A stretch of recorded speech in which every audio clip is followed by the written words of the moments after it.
A person who thinks all the time has nothing to think about except thoughts. So he loses touch with reality and lives in a world of illusions. By thoughts, I mean specifically chatter in the skull, perpetual and compulsive repetition of words, of reckoning and calculating.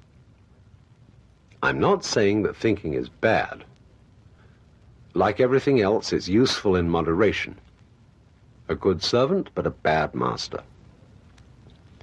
And all so-called civilized peoples have increasingly become crazy and self-destructive because through excessive thinking they have lost touch with reality. That's to say, we confuse signs, words, numbers, symbols, and ideas with the real world. Most of us would have rather money than tangible wealth, and a great occasion is somehow spoiled for us unless photographed. And to read about it the next day in the newspaper is oddly more fun for us than the original event. This is a disaster.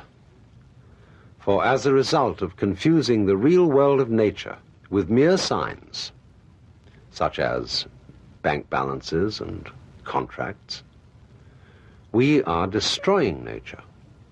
We are so tied up in our minds that we've lost our senses and don't realize that the air stinks, water tastes of chlorine, the human landscape looks like a trash heap, and much of our food tastes like plastic. Time to wake up. What is reality? Obviously, no one can say, because it isn't words. It isn't material, that's just an idea. It isn't spiritual, that's also an idea, a symbol. Reality is this.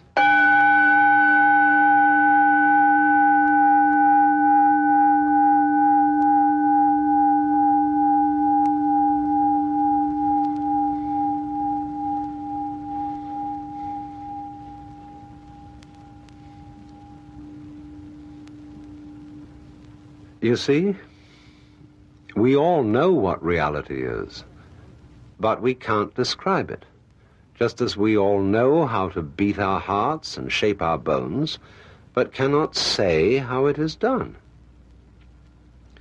To get in touch with reality, there is an art of meditation, of what is called yoga or jhana in India, Chan in China, and Zen in Japan.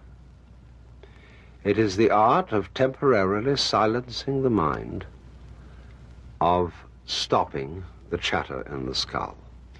Of course, you can't force your mind to be silent. That would be like trying to smooth ripples in water with a flat iron. Water becomes clear and calm only when left alone. So, will you try an experiment with me?